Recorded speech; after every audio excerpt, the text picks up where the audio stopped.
तो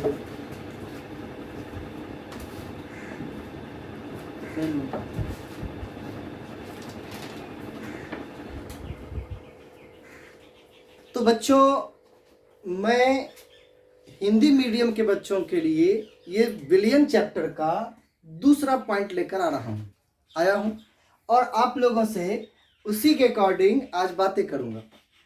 पहले लेक्चर में हमने विलियन के बारे में और उसमें जो कंपोनेंट यानी कि घटक हैं, विलेय, विलायक, उसके प्रकार है ना, मोल अंश, पार्ट्स प्रति मिलियन, वेट बाय वॉल्यूम, इन सब चीज़ों के बारे में हमने पढ़ा था।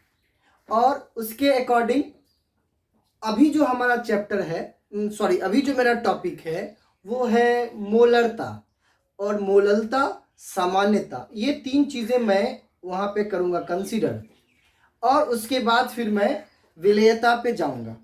तो आज आप लोगों के लिए एक वर्क भी रहेगा, लास्ट में मैं कुछ क्वेश्चंस भी दूंगा, शेयर करूँगा, जो कि आप लोग बनाएंगे भी। तो इसलिए आप लोग अच्छी तरीके से वीडियो देखिए, है ना। मैं कोशिश करूँगा कि आप लोगों तक जो कॉन्सेप्ट है वो अच्छी तरीके से पहुँच जाए। चलिए ठीक है, आज का हमारा टॉपिक है, इसको मैं स्टार्ट करने वाले हैं फर्स्ट, मोलरता, जिसको हम लोग इंग्लिश में बोलते हैं मोलरिटी। ठीक है। अब यह जो मोलरिटी वर्ड है, यह जो मोलरता है, इसे कैपिटल एम से सूचित किया जाता है। तो हम इसको नीचे में भी लिख सकते थे, लेकिन उसको अलग से लिखने की हम उतना जरूरत नहीं समझ रहे थे, इसीलिए उसको जो है हम ये करते हैं। ठीक है। अब हम इससे नीचे इसके डेफिनेशंस की बात करेंगे। तो कहता है कि बिलियन के 1 लीटर में उपस्थित विलेय के मोलों की संख्या को क्या कहते हैं? मोलरता कहते हैं। तो सीधी सी बात है, इसका डिफिनेशन लिखने के लिए कहा जाएगा तो कहेंगे किसी विलियन के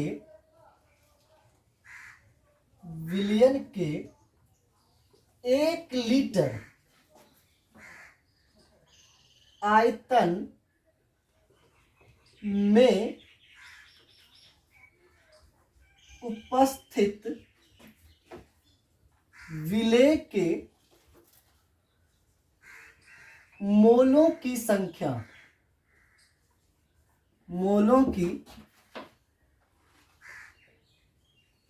संख्या को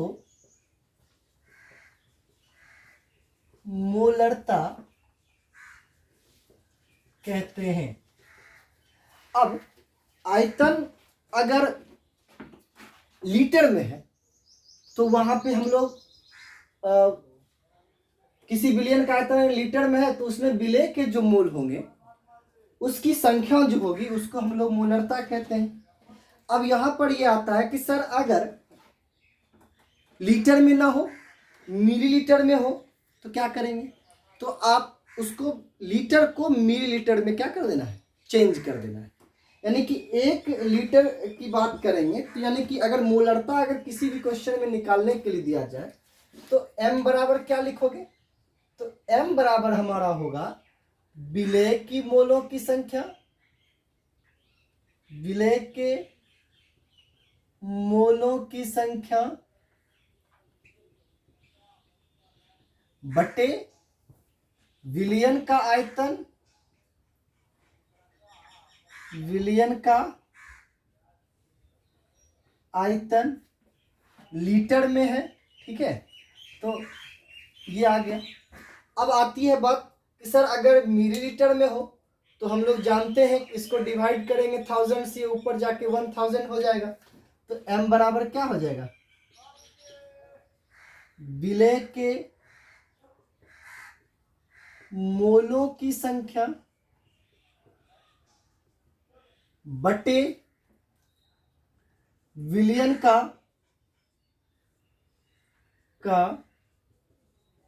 आयतन, किसमें? मिलीलीटर में। और इसको हम लोग क्या करेंगे? नीचे जाएगा तो ऊपर चेंज करने में 1000 से इसको हम लोग क्या कर देंगे? मल्टीप्लाई कर देंगे। तो ये आपका क्या हो जाएगा? अब कहता है कि सर अगर आप बात करते हैं मोल की तो मोल को कैसे लिखा जाएगा? अगर मान लो कि कोई बच्चे ऐसा भी होंगे ना कि कहीं क्वेश्चन दे दिया जाएगा सर मोल कैसे निकाल रहे हैं, तो मोल निकालने के लिए तो मुझे लगता है कि जो बच्चे भी 12 में होंगे सब लोग अच्छी तरीके से सीख गए होंगे। मोल कैसे निकलता है? मोल निकलता है द्रव्यमान बटे मोलर द्रव्यमान। तो जब बात करेंगे मोल की, तो मोल बराबर क्या होता है? मोल बराबर द्रव्यमान बटे मोलर द्रव्यमान। अब यहां पर अगर हम बात करें विलेय के मोलों की संख्या, इसी डिफिनीशन को हम ऐसे भी लिख सकते हैं, ऐसे लिख सकते हैं, विलेय का द्रव्यमान बटे विलेय का मोलर द्रव्यमान गुणे विलयन का आयतन,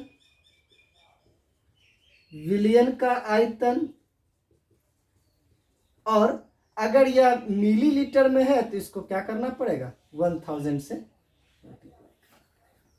ठीक है, अब देखो द्रव्यमान और मोलर द्रव्यमान में यहां पर अगर इसके यूनिट की बात करते हैं तो द्रव्यमान को हम लोग क्या लिखेंगे? द्रव्यमान में लिखेंगे ग्राम, और मोलर द्रव्यमान में ग्राम प्रति मोल, और आयतन में लीटर या मिलीलीटर, इसको चेंज कर दिए हैं मिलीलीटर में। तो अगर इसके मात्रक की बात करोगे तो इसका मात्रक क्या हो जाएगा? इसका जो मात्रक हो जाएगा वो हो जाएगा मोल, और ये लीटर है, मोल प्रति लीटर। ठीक है, तो आप लोगों से एक बार रिक्वेस्ट है कि आप इसको कॉपी कर लीजिए। ठीक है, मैं फिर इसके बाद इसके अगले पॉइंट्स को डिस्कस करूंगा।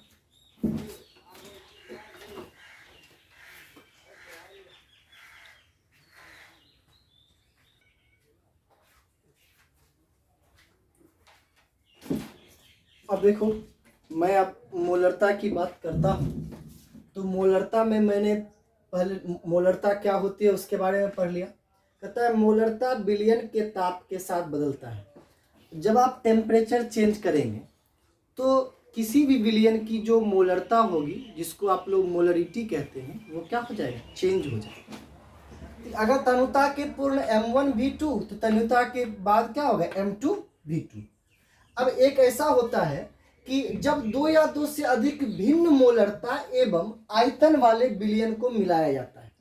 अब 2 या 2 से ज्यादा आयतन वाले या भिन्न मोलरता वाले विलयन है, तो अगर उसको मिश्रण करते हैं तो उसका जो मिक्स करने के बाद जो उसकी मोलरता होगी M1V1 M2V2 M3V3 ये सॉन होगा, तो इसका जो टोटल रिजल्टेंट होगा तो MR ये हो जाएगा V1 + V2 + V3। तो इस तरह से हम लोग कर सकते हैं। अगर मान लो उस पर क्वेश्चन आते हैं तो आप इस कॉन्सेप्ट को ध्यान में रखोगे।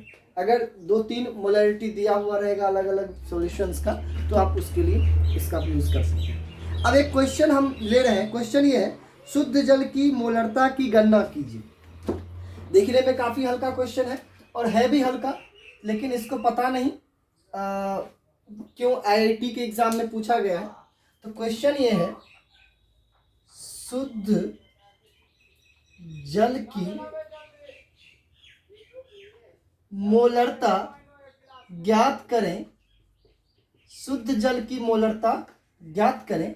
इसका जो घनत्व दिया हुआ है वो दिया हुआ है क्वेश्चन में 1 ग्राम प्रति मिलीलीटर। घनत्व बराबर 1 ग्राम मिलीलीटर इनवर्स। अब आप लोगों को मैं यहाँ पे इसका आंसर करूंगा, ठीक है ना, थोड़ा ध्यान कीजिए। सबसे पहली बात ये है कि अब जो क्वेश्चन आपको दिया गया है कि मोलरता ज्ञात करें, तो जल का घनत्व 1 ग्राम मिलीलीटर इनवर्स आ गया।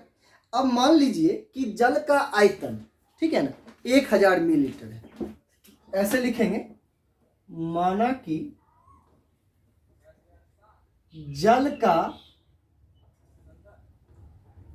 आयतन, जल का आयतन बराबर क्या हो जाएगा? उसका जो वॉल्यूम है वो क्या हो जाएगा?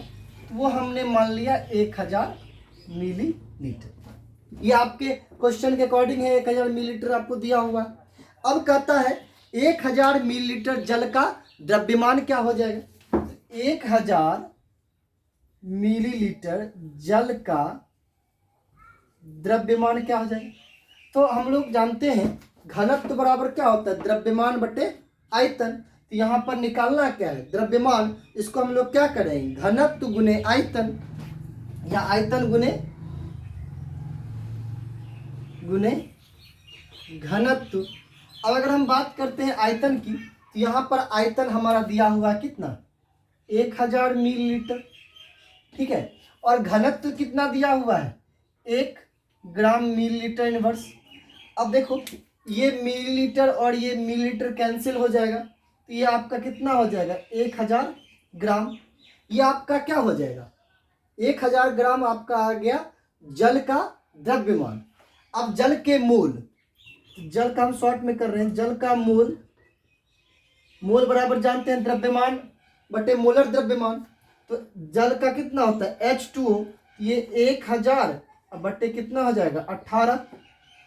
जब 18 को 1000 से डिवाइड करोगे तो आपका आ जाएगा टोटल 55.45। इसको हम लोग राउंड फिगर में 55.5 हम लिख दे रहे हैं। ठीक है। अब आता है आपका निकालने के लिए क्या? तो सर जल का मोलरता ज्ञात करने के लिए क्वेश्चन में दिया हुआ है शुद्ध जल का मोलरता। तो यहाँ पे मैं लिख रहा हूं मोलरता बराबर क्या हो जाएगा? मोलरता बराबर हम लोग क्या करेंगे? विलेय के मोलों की संख्या।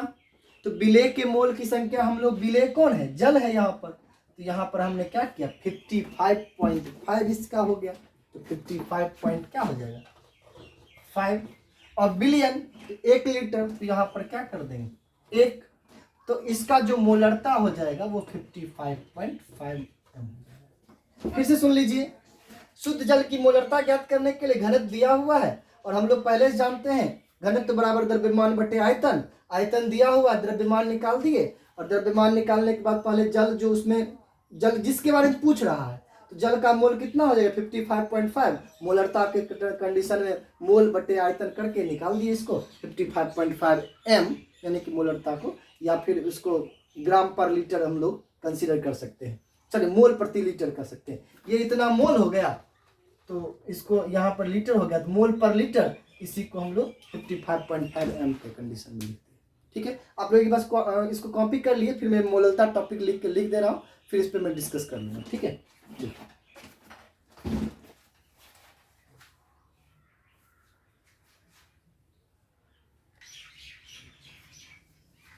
अब देखिए मैं आप लोगों के बीच एक और टॉपिक ला रहा हूँ। बहुत गर्मी लग रही है, फैन भी बंद कर दिया हूँ ताकि आप लोगों को स्पष्ट आवाज़ जा सके। और देख ही रहे हो स्थिति।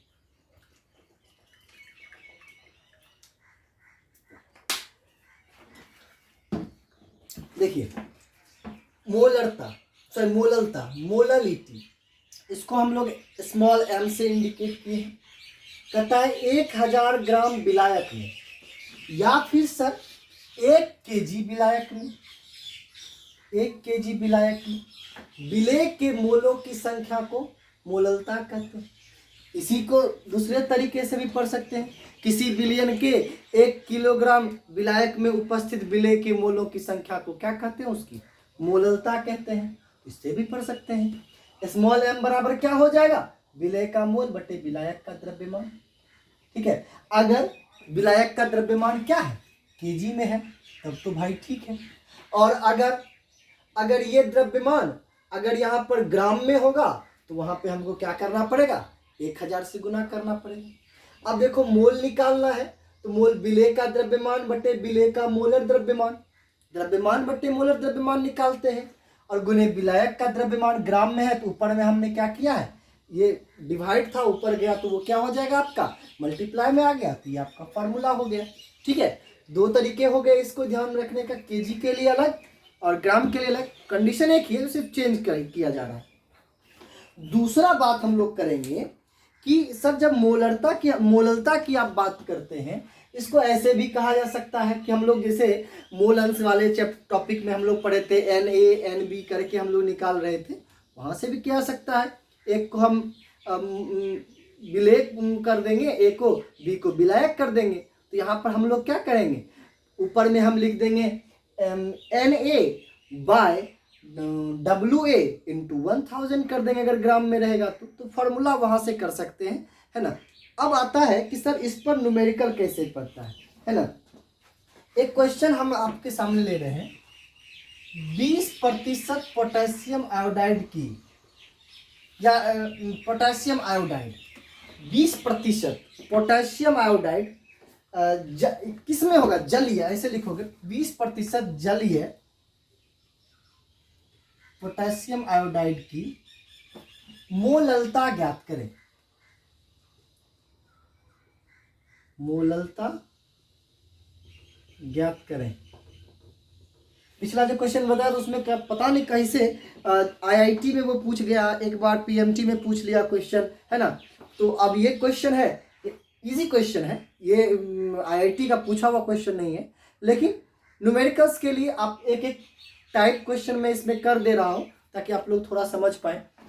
कुछ लोगों का कहना था कि सर आप अलग से मत करवाइए, टॉपिक में ही एक एक दो न्यूमेरिकल्स कराते जाइए, तो ठीक है, कोई बात नहीं, मैं ट्रेडिशनल तरीके से ही बताऊंगा और फिर जब मैं ओवरऑल क्लास कर लूँगा तो फिर मैं आपको इसके लिए कुछ ट्रिक्स भी बताऊंगा, ठीक है। तो 20% जलीय विलयन की मोलरता ज्ञात करें। इसका मतलब ये हुआ कि पोटेशियम आयोडाइड कितना है, 20%। तो ओवरऑल हम लोग क्या करते हैं कि पूरा विलयन कितना मान लेते हैं, 100 ग्राम। तो अगर 100 ग्राम मान लेंगे, सपोज करो, तो माना कि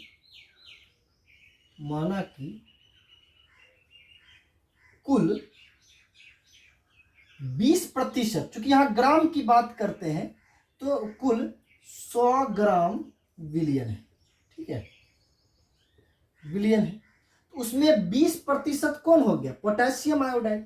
तो 20% पोटेशियम आयोडाइड, तो बीच में बच क्या गया, जल। तो 80% क्या हो गया, जल हो गया ना। इसको हम लोग अगर 20 ग्राम कहते हैं तो जल कितना हो गया, 80 ग्राम। तो 80 ग्राम, तो मेरा विलायक का द्रव्यमान कितना हो गया, 80 ग्राम। और यहाँ पर विलेय का द्रव्यमान कितना हो गया, तो 20 ग्राम। तो सबसे पहले विलेय का मोल निकालना पड़ेगा, तो हम एक ही बार फॉर्मूला पुट करते हैं और उसी में आपको आंसर कर देते हैं। जैसे m बराबर हम क्या कर देते हैं, विलेय का द्रव्यमान, तो विलेय का द्रव्यमान कितना कर दिए, 20। और विलायक का द्रव्यमान, विलायक का मतलब क्या, पोटेशियम आयोडाइड, दोनों को जोड़ देंगे तो 166 होता है पोटेशियम और आयोडीन का, है ना। मोलर द्रव्यमान सब लोगों को पता है पोटेशियम और इसका। अब इसको फिर क्या करेंगे, दूसरा क्या कहता है, विलायक का द्रव्यमान। विलायक यहाँ पर कितना, ये 20 ले लिए, विलायक कितना बच गया, 80 100 में। तो 80 गुने इसको क्या करना पड़ेगा, 1000 से करना पड़ेगा। क्यों, क्योंकि यहाँ पे हमने 100 ग्राम कंसीडर किया है। तो अगर 1000 से कंसीडर करके इसको क्वेश्चंस को आप बनाओगे तो उस कंडीशन में आपको क्या आएगा, सो देख लो। अब इसको 8 0 कट गया और 8 16, इसको कैलकुलेट कर लो जरा सा। इसको मैं इधर बगल में कैलकुलेट कर ले रहा हूँ, कैलकुलेट करके इसको लिख दो, जल्दी बताइए। 100, जल्दी करिएगा। ये आ जाएगा टोटल 250/166, लगभग 1.5 के समथिंग। अब जो भी हो आंसर आप लोग एक बार चेक कर लीजिए, है ना। तो ये हो जाएगा 1.5 m, ठीक है, ग्राम प्रति, मोल और kg इनवर्स, ठीक है, क्योंकि इसमें मैंने चेंज कर दिया, या इसको कहेंगे मोल kg इनवर्स। आप लोग इसको एक बार कॉपी कर लो। ये न्यूमेरिकल्स ये कुछ है नहीं, और भी बहुत सारे न्यूमेरिकल्स हैं। तो इसको मैं कोशिश करूँगा कि जब भी डाउट्स में न्यूमेरिकल को कंसीडर करूँ या डिजिटल बोर्ड पे मैं लिख के आपको शेयर करता रहूँ उस तरह के वीडियोस। पहले आप इसको एक बार कर लीजिए।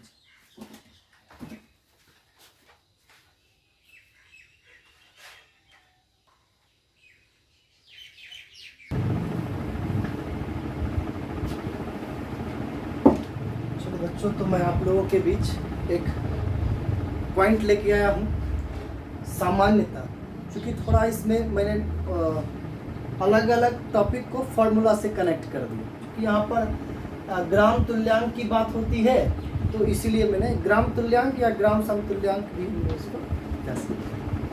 आप देखिए, कहता है विलयन के 1 लीटर में उपस्थित विलेय के ग्राम तुल्यांकों की संख्या को उसकी सामान्यता कहते हैं। मैंने इसको बहुत छोटे शब्द में लिखाने की कोशिश की है कि विलयन के 1 लीटर में उपस्थित विलेय के ग्राम तुल्यांकों की संख्या को उसकी सामान्यता कहते हैं। इसे कैपिटल N से सूचित किया जाता है। तो N बराबर क्या हो जाएगा, विलेय का भार ग्राम में बटे विलेय का तुल्यांकी भार गुने विलयन का आयतन किस में हो जाएगा, लीटर में। अब देखो सबके लिए करता, अगर अम्ल है, अम्ल का सामान्यता निकालने के लिए कहेगा, देखो आप यहाँ से सबका निकाल सकते हैं, बट हमने क्या किया है कि आपको एसिड बेस साल्ट के लिए अलग अलग कैटेगरी करके दे दिया। अम्लों के लिए, अम्ल के लिए क्या करिएगा, सामान्यता गुने मोलरता गुने अम्ल की क्षारीयता।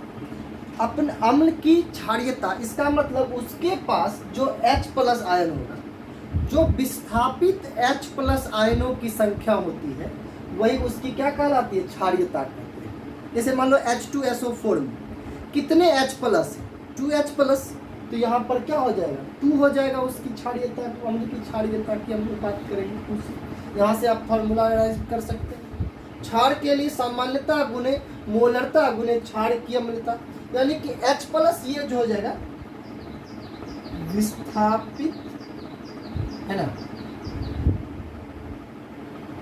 आयनों की संख्या, यानी कि H+ जो है विस्थापित H+ आयनों की संख्या। और यहाँ पर OH- जो होगा तो यहाँ पर क्या हो जाएगा, विस्थापित OH- की संख्या। यहाँ से आप लोग क्षारीयता कर सकते हो।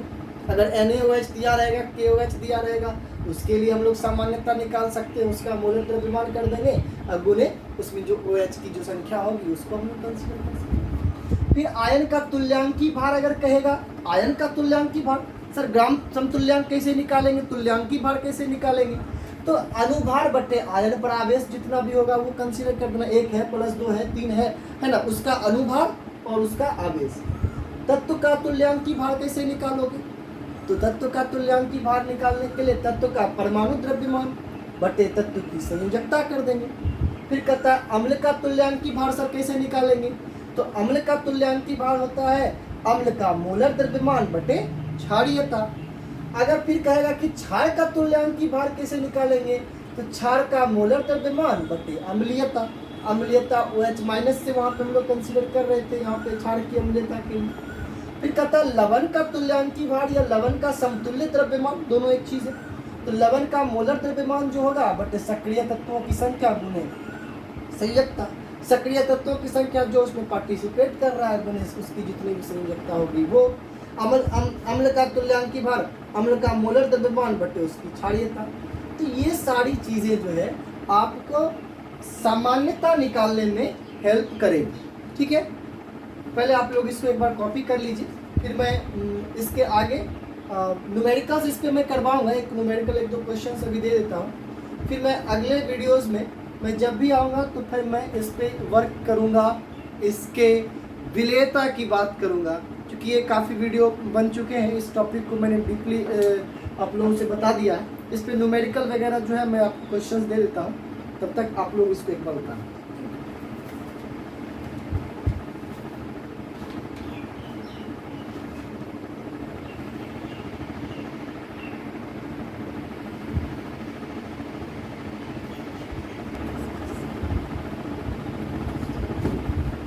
बच्चों मैंने तो ये 3 क्वेश्चन दिया है, एक्चुअल में ये 3 क्वेश्चन नहीं, ये 5 क्वेश्चन, ठीक है, क्योंकि मैंने एक ही क्वेश्चन में 98% H2SO4 भारानुसार, यानी कि भार के अनुसार, वेट के अनुसार, तो टोटल 100% विलियन होगा, 98% इसका H2SO। विलियन की क्या निकालना है, मोलरता भी ज्ञात करना है, मोलरता भी ज्ञात करना है और सामान्यता भी ज्ञात करना है। अब आपको जो मैंने पढ़ाया है उसके हिसाब से अगर थोड़ा आप उसको फोकस करोगे तो आप मोलरता दोनों निकाल सकते हो और सामान्यता भी बना सकते हो। यहाँ पर करना ये आपका है कि यहाँ पर सामान्यता जब निकालोगे तो H2SO4 क्या हो जाएगा, अम्ल हो जाएगा।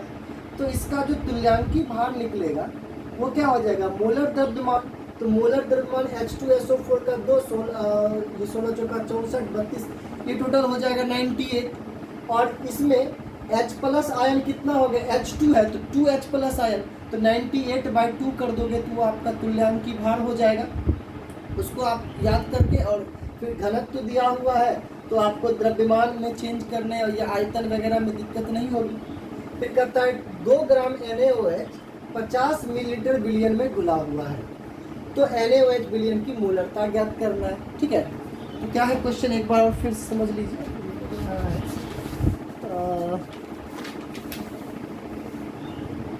हाँ, 2 ग्राम NaOH 50 मिलीलीटर विलयन में घुला है, तो NaOH की मोलरता ज्ञात करनी होगी। ठीक है, फिर कहता है कि 10 MHCl ये मोलरिटी है और 5 MHCl प्राप्त है, यानी कि ये M1 और ये M2 और V1 और V2, M1 V1 equals to M2 V2। मैंने बताया था मिश्रणीयता की मोलरता, तो आप वहाँ से इसको कंसीडर करके बना सकते हो। इसका सॉल्यूशन मैं आज या कल आपको YouTube के माध्यम से डिजिटल हैंडराइटिंग से मैं आपको बना के दे दूंगा, है ना, क्योंकि थोड़ा सा टाइम भी बचे और हम लोग काम भी कर पाएँ ज़्यादा से ज़्यादा, इसके लिए हम लोग प्रयास कर रहे हैं। अगले दिन मैं आपको विलेयता पढ़ाऊँगा, तब तक आप लोगों से रिक्वेस्ट है कि बहुत सारे बच्चे जो मुझे व्हाट्सएप के माध्यम से आंसर्स बना के भेज रहे हैं, उन लोगों को बहुत बहुत धन्यवाद। आप लोगों के मैं अच्छे दिनों की कामना करता हूं, और आप लोग ये सारे क्वेश्चन भी बनाइए और हमको भेजिए, ताकि मैं आपको सही गाइड कर सकूं। जो चीज़ें गलत हुई होगी, नहीं समझ में आया होगा, मैं उसको भी कंसीडर कर सकूँ। ठीक है, थैंक यू। आप बने रहिए हमारे चैनल पे, सौरभ झा केमिस्ट्री पॉइंट, है ना। Thank you.